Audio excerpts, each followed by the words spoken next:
Bismillahirrahmanirrahim. Alhamdulillahi rabbil alamin, wassalatu wassalamu ala rasuli rabbil alamin, nabiyyina wa habibina wa qudwatina Muhammad ibn Abdullah wa ala alihi wa sahbihi wa man wala, amma ba'du.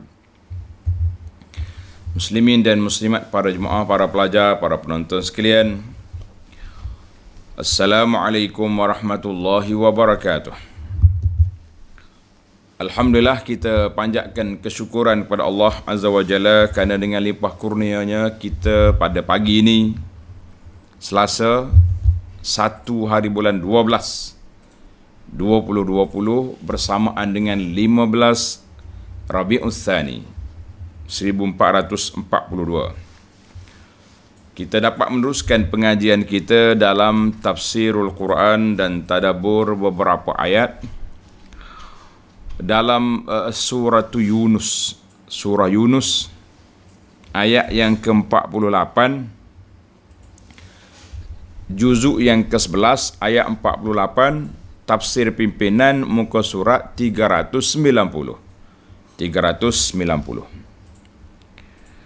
Kita baca beberapa ayat, kemudian kita pergi kepada huraian insya-Allah.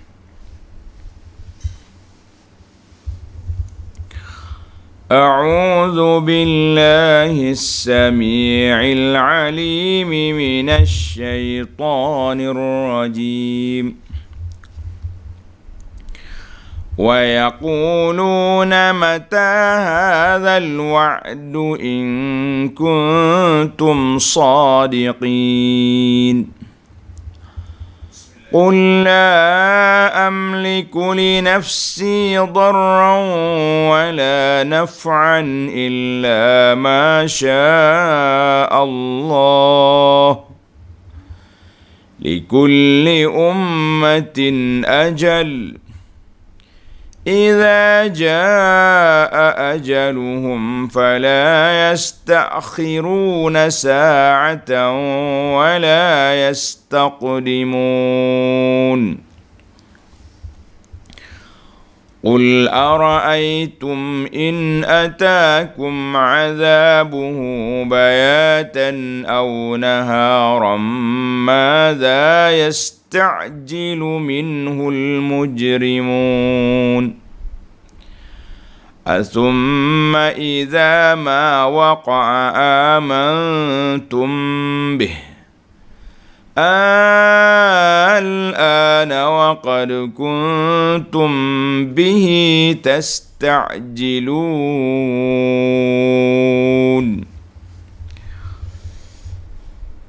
Balik semula kepada ayat kita. Ayat yang ke-48, wa yaquluna mata hadzal wa'du in kuntum shadiqin.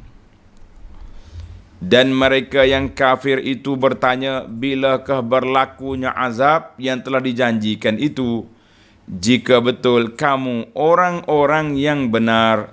Itu dia panggil ayat cabar. Puak-puak ni kafir cabar. Maknanya dalam ayat kita yang lepas, ayat 47, para jemaah, para pelajar sekalian, ilmu kita tadabbur ni dia tak boleh baca sekerat. Kita kadang-kadang kita kena undur beberapa ayat ke belakang ataupun undur ke awal surah. Itu dia panggil cara tafsirul Quran bil Quran. Dalam siri yang lepas dia panggil munasabatul ayat. Kan? Dalam ayat 47, likulli ummatir rasul, setiap umat itu ada Rasul. Apabila datang waktu yang dijanjikan oleh Allah Azza wa Jalla, yang ditetapkan oleh Allah, maka mereka akan diambil tindakan. Puak-puak kafir bila dengar, dia tak percaya, sedaklah buah, kan? Dia tak percaya, dia orang panggil dia buah sedak. Dia mari tanya Nabi sallallahu alaihi wasallam. Wa yaqulun, kata puak kafir, mata hadzal wa'du, bila janji ni Muhammad? Lama dah dengar ni. Dah. Banyak tahu dah ni janji tak ada. Janji azab, seksa. Tak ada apa-apa. Kami boleh makan rehat je. Sambil duk tunggu janji ni berapa pula anak-anak dapat. Contohlah kita kata dialog perli. Dialog main-main. Orang panggil relax je puak dia tu. Tak mari-mari azab. In kuntum sadiqin. Jika kamu benar, marilah. Kita orang beriman jangan cabar. Nabi SAW jangan larang daripada kita mencabar Allah Azza wa Jalla. Ya Allah, sekiranya aku berdosa, hukumkanlah. Jangan. Ini cabaran ini mari daripada orang kafir. Mari daripada orang kafir. Tak apalah dia memang dia tak percaya. Kita hak percaya ni jangan cuba, kan? Ada satu masa Nabi kita sallallahu alaihi wasallam pergi ziarah seorang sahabat dia yang sakit. Nabi kita tengok dia ni kurus sangat-sangat, masya-Allah, kurus, orang panggil, orang Kelantan kata kurus kekek, kurus kering. Sakit dia tu.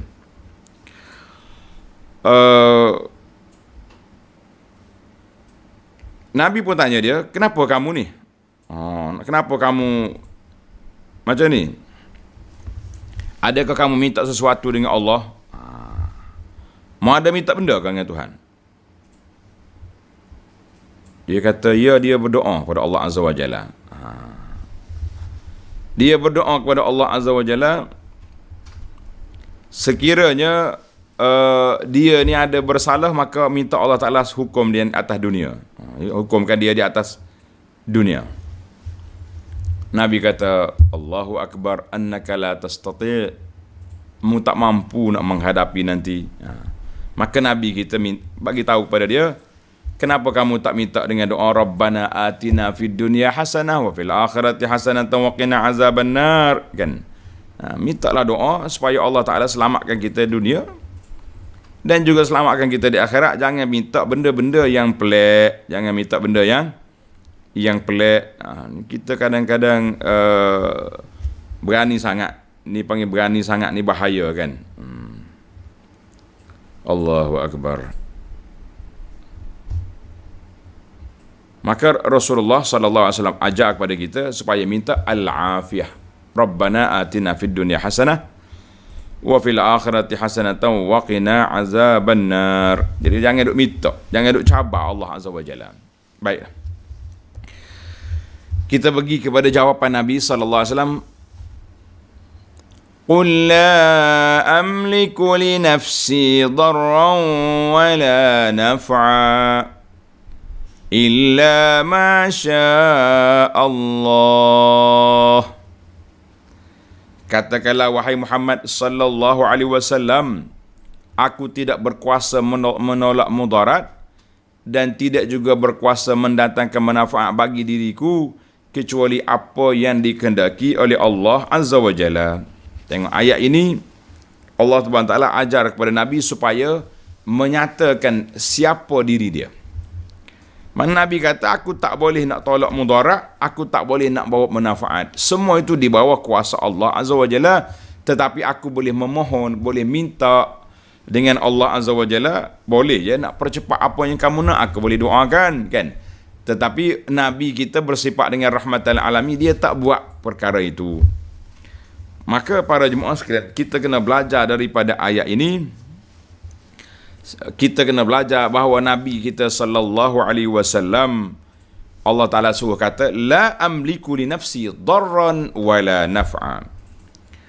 Ayat ini a'zamu wa'izin, satu nasihat yang besar dan tazkirah yang cukup mendalam kepada orang-orang yang suka al-ghulu, yang melampau memuja-muja Nabi sallallahu alaihi wasallam.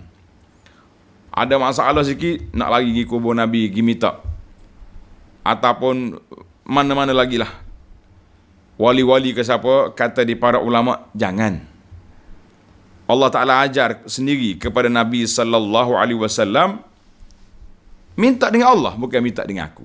Ni kita kadang-kadang duk main perkara-perkara ini, benda khilaf syekh, khilaf tak khilaf. Kalau benda ada khilaf, kenapa kita nak ambil yang khilaf? Ambil yang tak khilaf. Sebab ini doa-doa itu ibadat. Istighasah, minta pertolongan Allah Azza wa Jalla bukan minta dengan makhluk lain. Allah Ta'ala turun ayat Quran ini nak menyekat daripada kumpulan-kumpulannya daidanuhu, yang cara hidup mereka duduk minta-minta, pergi minta dengan Nabi lah, minta dengan kubur tu kubur ni. Kita kata jangan, kita minta dengan Allah Azza wa Jalla. Ini dari sudut penjagaan tauhid sangat besar. Penjagaan tauhid sangat besar. Karena itu bila kita nyatakan kepada masyarakat bahawa kita ada yang muttafaq alaih, kita ada yang ulama sepakati yang boleh, kenapa kita nak pergi cari yang benda-benda yang menjadi khilaf? Bila ada khilaf, mana ada bantahan. Bila ada bantahan, jiwa kita pun tak tenang. Bila orang bantah, kita marah, kan? Sedangkan benda tu telah dibincangkan oleh para ulama, dan Allah Ta'ala sendiri menyekat jalan-jalan yang boleh bawa kepada perkara yang tidak baik. Allah kata, likulli ummatin ajal. Bagi tiap-tiap umat ada tempoh yang telah ditetapkan. Mu jangan duduk mikir, tak usah duduk minta nak cepat-cepat. Allah dah tetapkan. Puak-puak ni akan mati sini. Abu Jahal, kepala besar, akan mati di Badar. Orang ni akan mati di sini. Orang ni sudah ada tempoh. Tunggu je lah. إذا جاء أجلهم فلا يستأخرون ساعة ولا يستقدمون. Bagi tiada umat ada tempoh yang telah ditetapkan, maka apabila datang tempohnya, tidaklah dapat mereka melambatkannya satu saat pun, dan tidak pula dapat mereka menyegerakannya. Jadi kita ni dua-dua tak mampu. Sampai tempoh, tak mahu lagi, minta tangguh sikit. La. Belum sampai tempoh, kita ditimpa musibah, minta mati lah ni. La. Likulli ummatin ajal. Setiap orang ada tempoh dia. Allahu Akbar. Masalah kita ini, kita tak tahu bila tempoh kita. Bila ajal kita tidak tahu. Maka kita sentiasa kena buat persiapan, bersiap siaga. Kata orang, tiup ya wisil, lompat masuk padang. Ibaratnya begitu. Bila sampai malikul maut, kita sudah mati. Yang penting bagi kita, para jemaah sekalian, berdoalah siang dan malam. Allahumma khtim lana bihusnil khatimah. Ya Allah, matikan kami dengan husnul khatimah. Itu yang paling yang kita nak. Kita mati di mana, bila masa, apa keadaan. Yang penting kita nak mati dengan husnul khatimah. Man kana akhiru kalamihi la ilaha illallah dakhala al-jannah. Itulah janji yang telah disebut oleh Nabi sallallahu alaihi wasallam. Tengok ayat yang ke-50.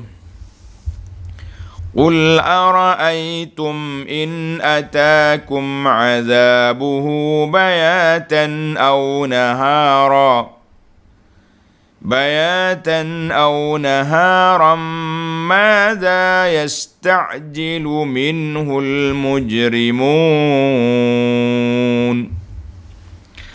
Allahu Akbar. Katakanlah, sudahkah kamu nampak jalan keluar jika datang kepada kamu azab Tuhan itu? Pada waktu malammu tengah tidur, tiba-tiba rauk mari. Atau pada waktu siang tiba-tiba mari, bersedia ke tidak? Mu tahu ke tidak bagaimana nak lari? Ini ayat Allah Ta'ala cabar balik. Mu minta nak azab ni, mu tahu ke jalan nak lepas? Mu nak lari ke mana? Allahu Akbar. Azab manakah yang orang-orang berdosa itu minta disegerakan? Sedang sebarang azab wajib ditakuti. Jangan duduk minta-minta. Azab mana? Nak minta azab bala hujan ke, bala kemarau ke, bala halilintar mari ke, bala gempa bumi. Tak sudut minta. Jangan dicabar. Lama-lama kita orang beriman tadi, sebut ayat kita sebut, kan? Nabi kata, meminta je, Rabbana atina fid dunya hasanah wa fil akhirati hasanah wa qina azabannar. Jangan cuba-cuba mencari cabaran-cabaran, jangan. Jadi Allah tanya puak kafir hari ni, kalau mari sungguh azab, mu nak lari ke mana? Kalau datang sungguh, ke mana kamu akan pergi? Tak jumpa tempat. Tengok ayat 51. Asumma idza ma waqa'a amantum bih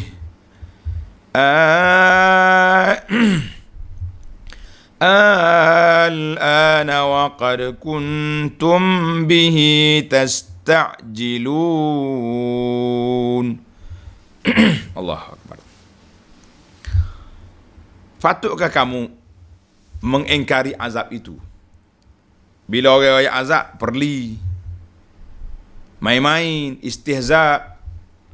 Orang Kelantan kata, nganyi. Nganyi itu makna perlilah. Kemudian apabila ia menimpa kamu, bila azab itu mari sungguh, kamu sudah mengetahui benarnya janji, sedang pengakuan pada masa itu tidak diterima. Sudah, kita beriman, tak mau kena azab, pada waktu itu tidak diterima. Borang telah ditutup. Allahu Akbar. Bahkan dikatakan kepada kamu, sekarangkah baru kamu mengakui benarnya? Ni. Apa? Kan? Padahal sebelum ini kamu telah menunjukkan keingkaran dengan meminta disegerakan kedatangan azab. Belum ni sedap sangat cabar tu kenapa?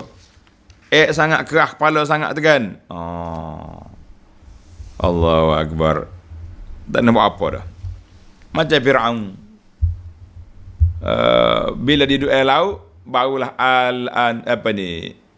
barulah dia beriman dengan Tuhan yang diimani oleh Bani Israel. Allah kata, al-ana wa qad ni. Belum ni mukafir, lawan Nabi Musa, hangi-hangi kata orang. Tak. Demikianlah kita para jemaah sekalian.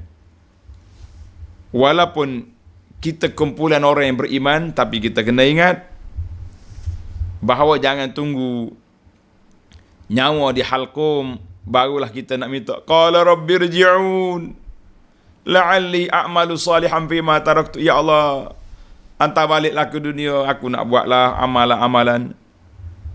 Tuan-tuan muslimin dan muslimat, kita sekarang ini terbuka luas pintu kita. Depan kita pintu-pintu amalan terbuka luas. Pintu taubat terbuka luas. Tidak tertutup selagi nyawa belum sampai di halqum atau belum sampai matahari naik di sebelah barat. Maka peluang masih ada, ruang masih ada. Ambillah, taubatlah kita kepada Allah Azza wa Jalla, kembalilah kita kepada Allah. Allahu Akbar. Jadi Allah ajar pada sini, suruh kata kepada puak kafir, inilah azab hakmu nak segera sangat, yang kamu gopoh sangat, kamu sangat, orang luar kata orang Kelantan kata meta sangat mu ni. Nak minta sangat, ambil. Habis nak apa? Allah musta'an. Tengok ayat 52. Summa qila lilladhina zalamu zuqu azabal khuld hal tujzauna illa bima kuntum taksibun. Kemudian dikatakan lagi kepada orang-orang yang melakukan kezaliman itu. Allah.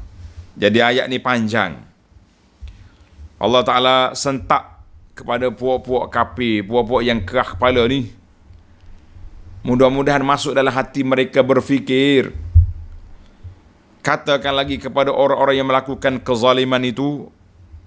Zalim di sini bukan makna pukul orang saja.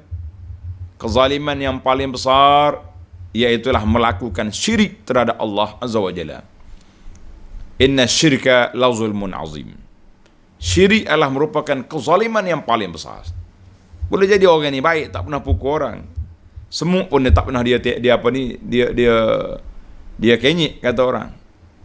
Tak pernah dia matikan semut kan. Ini tapi kalau syirik habis. Zalim yang paling kuat dalam sudut akidah. Dalam sudut ibadat. Mungkin baik dari sudut manusia. Allahu Akbar. La ilaha illallah. Allah kata apa? Rasakanlah azab yang kekal. Habis. Sebabmu tidak beriman, kamu akan merasai azab sepanjang. Tidaklah kamu dibalas melainkan dengan sebab apa yang kamu usahakan di dunia dulu. Tuhan bagi kata orang mati awal. Kata putus. Allah kata, balasan ini setimpal dengan apa yang kamu nak atas dunia dulu. Kalau kamu beriman je, walaupun misqala zarratin, sekelumit iman dalam hati dia, mereka ada berpeluang untuk keluar daripada neraka ke syurga. Kan, setelah mereka diambil daripada neraka, dibawa dalam nahrul hayah, mereka akan pulih balik. Kulit-kulit yang sudah hancur, yang sudah hangus terbakar jadi comel semula, dan mereka akan dipindahkan ke syurga. Ketika itu ahli syurga panggil jahannamiyin, dia panggil bekas banduan. Dia kata apa? Jadi kita minta doa dengan Allah Azza wa Jalla supaya tidak disentuh oleh api neraka walaupun sedikit. Kita nak terus ke syurga dengan darajat-darajat yang Allah Ta'ala beri, yang sesuai dengan amalan kita, insya-Allah. Usahlah kita senang-senang, suka-suka. Bila kita baca tafsir Quran yang diambil daripada kisah Al-Hasanul Basri rahimahullahu ta'ala, kan orang di akhirat esok, bila dia tak jumpa kawan dia dalam syurga, dia tanya Tuhan, nak gimana kawan aku dulu ni? Tuhan kata, kita tengok neraka. Orang ni setelah dibakar, hangus dah, kata orang, hangit letup dah dia tu, rentung. Bahasa luar kata rentung, orang Kelantan kata hangit letup dah. Maka ketika itu diminta dengan syafaat orang mukmin boleh tarik keluar daripada neraka. Ini kawan-kawan kita suka-suka bercakap, Ustaz kalau tak jumpa saya cari ya. Kita kata subhanallah. Macam awak ni berasa nak pergi neraka, nak suruh orang cari. La, kita kata jangan duk bergurau. Orang kampung kata gurau biar awak macam ni. Ustaz doakan saya kita bersama dalam syurga. Itu ayat positif, jangan guna ayat negatif. Kalau tak jumpa saya di syurga cari neraka, macam ada cita-cita awak nak pergi neraka. Subhanallah. Biarlah kalau kita nak gurau, biar kena tempat. Jangan gurau main-main. Dalam bab syurga neraka orang tak bergurau. Orang yang beriman sangat-sangat takut dengan apa yang Allah Ta'ala sebut dalam janji-janjinya yang cukup menakutkan itu. Baik, kita pergi pada ayat 53. وَيَسْتَنْبِئُونَكَ أَحَقٌّ هُوَ قُلْ إِي وَرَبِّي إِنَّهُ لَحَقٌّ وَمَا أَنْتُمْ بِمُعْجِزِينَ. Allahu Akbar. Dan yang mereka yang meminta disegerakan azab itu akan bertanya kepadamu, wahai Muhammad sallallahu alaihi wasallam. Kita kata, adakah kedatangan azab yang dijanjikan itu benar? Puak-puak ni, dia panggil lafa wa dauran, pusing balik yutan konah mula, mari tanya pula, benar ke? Allah, tadi minta azab cepat, ni mari tanya pula, benar ke? Selagi orang tak percaya lagi, itulah perangai kepala otak dia. Jawablah, i wa rabbi. Ya, demi Tuhanku. Maknanya dipanggil ayat ni, na'am wa uqsimu bi rabbi, aku bersumpah dengan nama Tuhanku. Sudah dah. Allah Ta'ala bila ajar mari bersumpah tu makna benda tu kes tu besar. Kes tu besar. Innahu lahaqqun, sesungguhnya adalah ia benar. Wa ma antum bimu'jizin, dan kamu tidak sekali-kali berkuasa menahan kedatangannya. Tak ada nama. Kalau sudah sampai masa, tunggu je lah kehancuran yang berlaku. Dalam ayat ini Allah Ta'ala ajar kepada Nabi supaya sallallahu alaihi wasallam supaya bersumpah. Tanda para pelajar, ini ilmu tadabbur. Kenapa? Apakah faedah sumpah ini? Faedah apa? Yang pertama, Allah Subhanahu wa taala suruh Nabi kita sallallahu alaihi wasallam bercakap dengan mereka dengan percakapan yang tegas, bukan cakapan biasa. Janji betul. Sumpah, wa rabbi, demi Tuhanku. Tu dia. Bila ayat ini, bila kita dikuatkan dengan sumpah, maka dia masuk ke dalam ayat kata-kata yang cukup kuat. Tapi kalau kaki sesumpah, tu tak boleh percaya. Nah. Asyik bersumpah je, janji tak jadi apa. Nah, itu tak usah pakai lah buah tu. Orang lagi tu dengar je, jangan ambil kira. Itu yang pertama. Bila ayat dibawa dengan sumpah, makna nak menunjukkan kuatnya kata-kata aku ni bukan main-main. Satu. Yang kedua, annan nas tabaqat. Manusia ni berbagai-bagai dia punya pemikiran, kan. Ada orang tak mau dengar kecuali ada kata-kata yang kuat. Ada orang dengar boleh terima. Sebab itulah kadang-kadang orang bila kita bersumpah, dia bersumpah dengan nama Allah tu, kita boleh terima.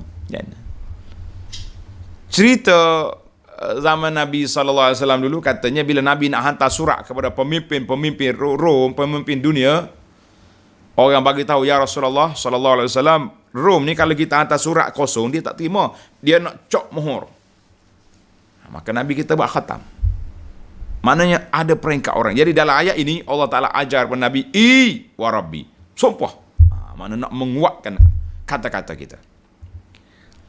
Yang ketiga, kasratul halif makruh. Banyak bersumpah ni tidak digalakkan.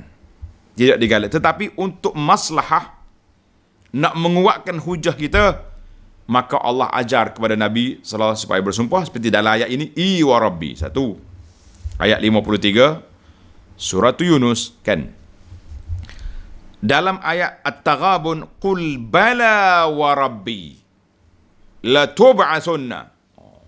Ya, demi Tuhanku kamu akan dimaki. Dalam surah Sabah ayat 3, qul bala wa Rabbi la ta'tiyannakum. Jadi ini ayat-ayat sumpah apabila kita perlukan. Sumpah ni jangan dijadikan satu permainan hidup kita. Jangan sampai orang gelar kita ni mak sesumpah, asyik bersumpah ya, asyik tabur janji je, tak jadi-jadi pun, kita kata jangan. Baik, kita pergi kepada perbincangan yang seterusnya. Baik, bila mari, jawablah, ya demi Tuhanku sungguhnya ialah benar dan kamu tidak sekali-kali berkuasa menahan kedatangannya. Bila dia mari, mu tak boleh nak buat apa. Tengok ayat 54. Walau anna likulli nafsin zalamat ma fil ardi laftadat bih wa asarrun nadamata lamma ra'awul azab wa qudiya bainahum bil qist wa hum la yuzlamun. Allahu Akbar. Dan pada masa itu, masa bila? Masa sudah kiamat. Kira-kira tiap-tiap seorang yang berlaku zalim kepada dirinya sendiri dengan melakukan syirik, ataupun melakukan mungkar, dosa dan maksiat, ataupun zalim kepada orang lain, mengkhianati mereka, kalaulah kumpulan ini mempunyai segala yang ada di bumi ini milik dia belaka, tentulah ia rela menebus dirinya dengan semua itu dari azab yang menimpanya. Allahu Akbar. Mana dia rela bayar habis harta atas dunia ni asalkan dia lepas daripada neraka. Allahu Akbar. Dan mereka tetap akan berperasaan sesal dan kecewa manakala mereka melihat azab itu. Dan Allah menghukum di antara mereka dengan adil, serta mereka tidak akan diunayai dengan keputusan itu. Allahu Akbar. Para jemaah sekalian, ayat ini kita perlu tadabbur. Allah gambarkan wa asarun nadamata lamma ra'awul azab. Orang kafir bila dia tengok azab, ketua-ketua besar sembunyi dalam hati dia penyesalan yang tidak berguna. Dia sembunyi depan pengikut-pengikut dia, padahalnya dia menyesal hangit dah. Wa asarun nadamata. Tengok Allah kata apa? Dan mereka tetap berperasaan sesal, tapi dia sembunyi perasaan itu. Sebab apa? Sebab dah lah kena azab dah, malu kau pengikut pula, buat tak tahu, yalah, relax kata orang, cool. Bahasa orang sekarang ni cool. Nah, buat benda maksiat mungkar, Bawah dia perlu supaya orang tegur cool. La, bukan cool. Tolu dia panggil macam tu. Maknanya patutnya bila orang tegur, kita terimalah kan. Kita U-turn balik lah, kita tukar. Ini tidak awak tak tahu ya. Kita kata ini juga satu masalah yang besar. Jadi puak-puak ketua besar ni buat tolu sendiri awak tak tahu ya kan. Cuma bila rahsia terbuka, bila masuk dalam neraka, habislah. Ini waktu di mahsyar. Bila dia tengok azab. Lama Allah sebut, lama ra'aul azab, bila dia tengok azab, buat tak tahu. Yang sebenarnya dalam hati mereka sudah ada, sudah yakin bahawa azab itu akan menimpa. Ayat ini apa yang perlu kita tadabbur sama-sama kita para muslimin dan muslimat. Kita juga akan berkeadaan sedemikian menyesal, gigit jari kata orang di akhirat esok. Sebab bila kita tengok, Masya Allah, aku atas dunia dulu Allah Ta'ala bagi masa 24 jam nak baca satu juzuk Quran tak lepas. Banyak kali dah aku dengar kempen Abu Anas, projek mega mampu milik, minta jaga solat sunat qabliyah ba'diyah, tak terbuat. Dia duk kempen zikir 4 kalimah subhanallah alhamdulillah wala ilaha illallah Allahu akbar paling minimum 500 kali. Eloknya 5,000 kali. Kita tak dapat buat walaupun 5 kali. Menyesal tidak berguna. Kita nak menyesal sekarang waktu di atas dunia sebelum kita dibawa ke kubur. Menyesalilah kealpaan kita, kecuaian kita, kelaraan kita sebelum kita didatangi oleh malakul maut. Para jemaah sekalian, perjuangan kita sangat panjang. Allah beri masa sedikit ini, cukup masa. Kenapa kita kata cukup? Cuba kita pergi cek. Ada orang yang boleh baca Quran, boleh pergi solat berjamaah, boleh dengan harta mereka boleh menyediakan payung untuk berteduh di akhirat, maknanya sedekah. Semua benda dia boleh buat, kecuali kita kenapa tak boleh buat? Kita dengan dia sama, jiran tetangga sebelah rumah. Ada kalanya kita sama-sama pergi ke surau, tapi kita sampai di surau, buah di tangga. Orang lain masuk dengan zikir, dengan baca Quran, dengan i'tikaf. Kita kata Masya Allah, Tabarakallah. Wa asarun nadamat. Kita akan menyesal juga di akhirat. Cuma penyesalan kita tak sama dengan penyesalan orang kafir yang memang kena confirm azab. Kita menyesal kalau kita insya Allah masuk dalam syurga pun darjat kita tidak setinggi sahabat kita yang betul-betul istiqamah. Baiklah para jemaah sekalian, kita berpindah kepada ayat 55. Ala inna lillahi ma fis samawati wal ard. Ala inna wa'dallahi haqq walakinna aktsarahum la ya'lamun. Bila Allah Ta'ala mari kalimat ala, dia panggil ala ni huruf penjagaan. Ingat. Tengok dalam ayat kata ni. Ingatlah. Ambil perhatian semua. Itu mana ala. Sesungguhnya segala yang ada di langit dan di bumi adalah kepunyaan Allah jua. Ala. Tengok. Terjemahan kata awaslah. Mana huruf ingat. Kan? Ala dia panggil. Masya Allah, tabarakallah.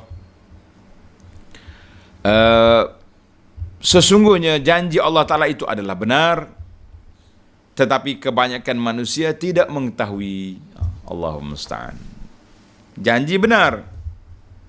Kita pun tahu benda itu benar kan? Tahu benar. Tapi kenapa buat-buat macam tak tahu je? Allahu Akbar. Baiklah para jemaah sekalian. Huwa yuhyi wa yumitu wa ilaihi turja'un. Allah lah yang menghidupkan dan yang mematikan, semua di bawah kuasa Allah. Dan kepadanya jualah kamu akan dikembalikan untuk menerima balasan. Kita balik membalasan. Maknanya ayat ni kata putuslah.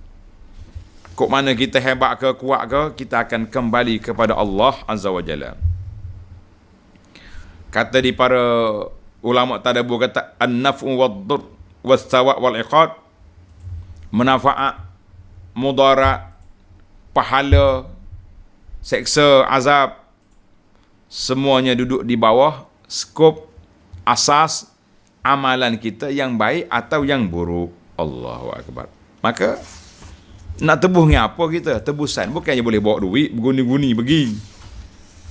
Tebusan kita atas dunia ni, marilah kita kembali bersimpuh di hadapan Allah Azza wa Jalla. Kita kembali kepada Allah Azza wa Jalla untuk apa? Supaya kita dapat apa? Dapat menjadi manusia yang buat persiapan yang rapi untuk bertemu dengan Allah Azza wa Jalla. Baiklah, kita habiskan 2 ayat lagi.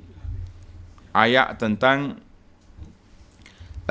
fungsi ataupun dia panggil maqasid Al-Quran. Maqasid Al-Quran, dalam ayat ini Allah Ta'ala sebut ada beberapa perkara yang kita kena ingat. Ada 4 maqasid ataupun sifat Al-Quran, itu ada 4 perkara.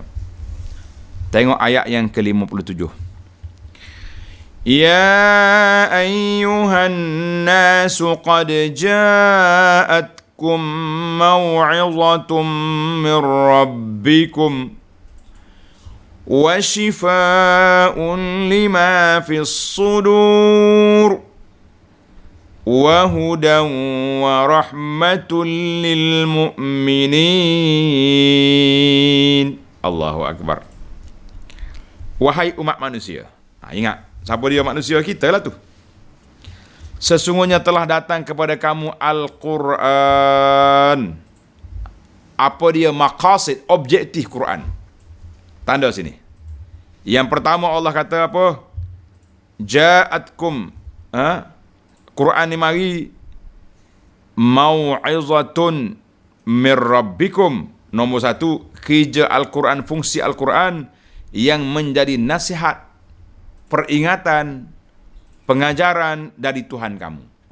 Fungsi Al-Quran, nasihat daripada Allah. Sebab itu kata di para ulama, siapa nak dengar Allah bercakap dengan dia, dengan kita, baca Quran. 1.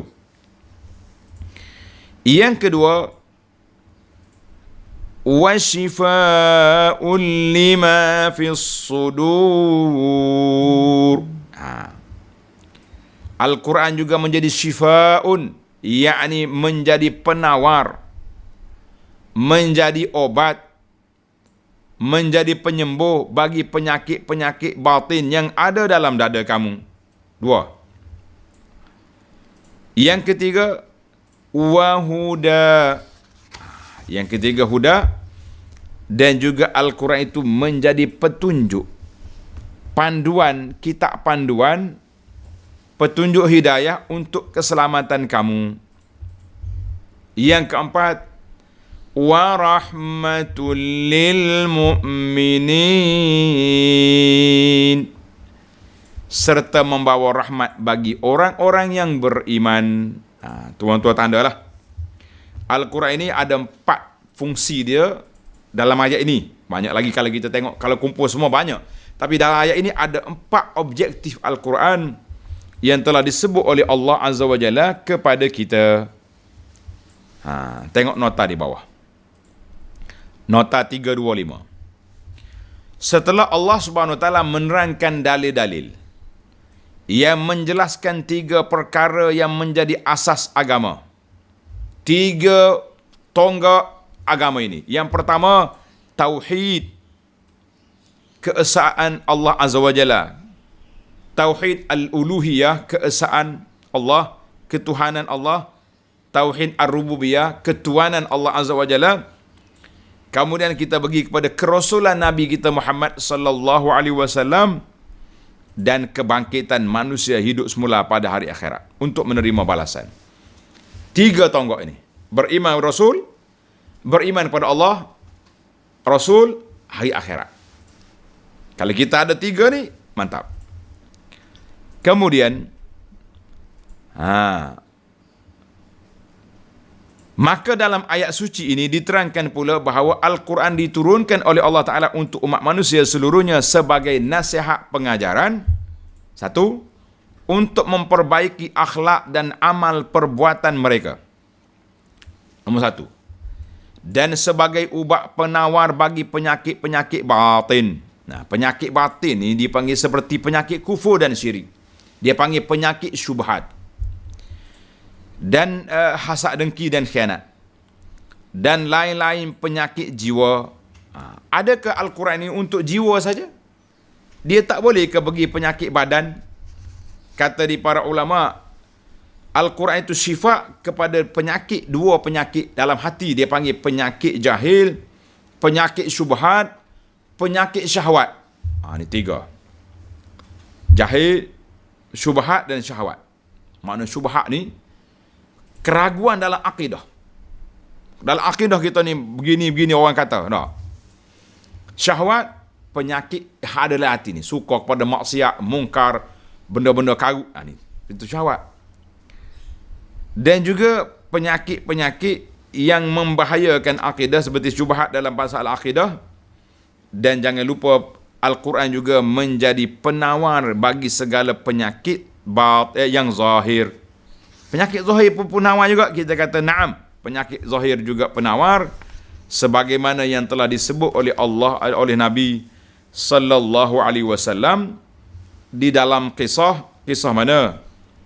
Kisah para sahabat yang pergi satu kampung, kan? Dia pergi satu kampung, orang kampung ni tak mau terima mereka sebagai apa? Sebagai tetamu. Takdir Allah SWT nya, Allah Ta'ala nak perkenalkan sahabat ini, kan? Macam nak kenal sahabat ini, maka toke mereka, tuan dia, bos dia, kena gigit satu benda malam tu. Jadi orang ni pun mari jumpa, kamu ni boleh tak ruqyah, boleh tak baca? Jadi sahabat ni radhiyallahu anhum pergi baca Fatihah, sembuh macam tak pernah digigit. Allah, akhir sekali mereka dapat satu qati'ah, satu sekawan kambing sebagai balasan. Maka hadis ini tanda para jemaah sekalian dikeluar oleh Imam Bukhari daripada Abu Sa'id Al-Khudri radhiyallahu anhu. Inilah para ulama Islam mengatakan bahawa Al-Quran itu bukan hanya syifa kepada hati, kepada akidah saja, tapi syifa juga kepada badan, dengan syarat pembaca itu sahihul i'tiqad, mempunyai akidah yang sahih dan tawakal dia tinggi, barulah jadi. Sebagaimana kata Imam Ibn Qayyim, Al-Quran ini senjata yang tajam, tetapi kalau tangan yang memukul itu lembek, tangan kena stroke, kita pukul tak putus. Maknanya Al-Quran itu sifat pada dua-dua. Cuma kita bimbang hari ni, orang salah guna. Salah guna apa? Salah guna, duk main ruqyah saja, dia tak pandai-pandai pun. Dah, akhir kali cekik teka orang, keluar anjing. Bukan keluar anjing, keluar nyawa kawan tu. Ini saya tengok sendiri satu kes yang berlaku. Budak ni sakit. Orang mari jumpa dengan ustaz ni baru belajar lah. Saya tak sebut lah kumpulan mana. Mari cekik budak tu, keluar. Kata keluar apa? Dia kata keluar jin. Kata ni bukan keluar jin, ni keluar nyawa budak ni. Cekik di tengkuk. Kita kata jangan hati-hati. Kita belajar Al-Quran itu penawar, tapi biar betul-betul orang pandai, orang ahli, maka barulah kita boleh memberi kepercayaan. Jadi alhamdulillah para jemaah sekalian, maka kesimpulannya para ulama mengatakan punca keselamatan manusia ni dua. Yang pertama iman dan Islam, yang kedua Al-Quran. Kalau kita nak pecah jadi tiga, iman, Islam, sebab berbeza kan, iman 6, Islamnya 5, kemudian Al-Quran itu satu khas, ataupun dua aja, iman dengan Islam satu, Al-Quran itu satu lagi, keselamatan, punca kebahagiaan manusia di atas dunia. Ayat yang terakhir, Qul bifadlillahi wa birahmatihi fabidzalika falyafrahu huwa khairum mimma yajma'un. Allahu Akbar. Katakanlah wahai Muhammad sallallahu alaihi wasallam, kedatangan Al-Quran itu adalah semata-mata dengan limpah kurnia Allah dan kasih sayangnya. Jadi kita kena terimalah. Allah Ta'ala buat mari kita limpah kurnia dia, dengan rahmat dia, kasih sayang dia. Maka dengan isi kandungan Al-Quran itulah hendaknya mereka bersuka cita, bukan dengan yang lainnya. Kita gembira dengan Al-Quran, dengar Quran, baca Quran, tadabbur Quran, beramal dengan dia, kerana ia lebih baik daripada apa yang mereka himpunkan dari segala benda dan perkara yang tidak kekal. Hak lain-lain itu hanyut belaka. Sama ada jadi kita duduk kerja untuk kumpul harta untuk orang, ataupun kita menyusahkan diri kita semua di akhirat, tapi dengan panduan Al-Quran, insya-Allah kita selamat di dunia, selamat di akhirat, sembuh penyakit-penyakit batin kita dan penyakit zahirnya dengan Al-Quran. InsyaAllah kita akan sambung lagi siri yang akan datang dalam ayat 59. Subhanakallahumma wa bihamdika asyhadu an la ilaha illa anta astaghfiruka wa atubu ilaih. Wa sallallahu ala nabiyyina Muhammad wa ala alihi wa sahbihi ajma'in walhamdulillahi rabbil alamin. Wassalamu alaikum warahmatullahi wabarakatuh.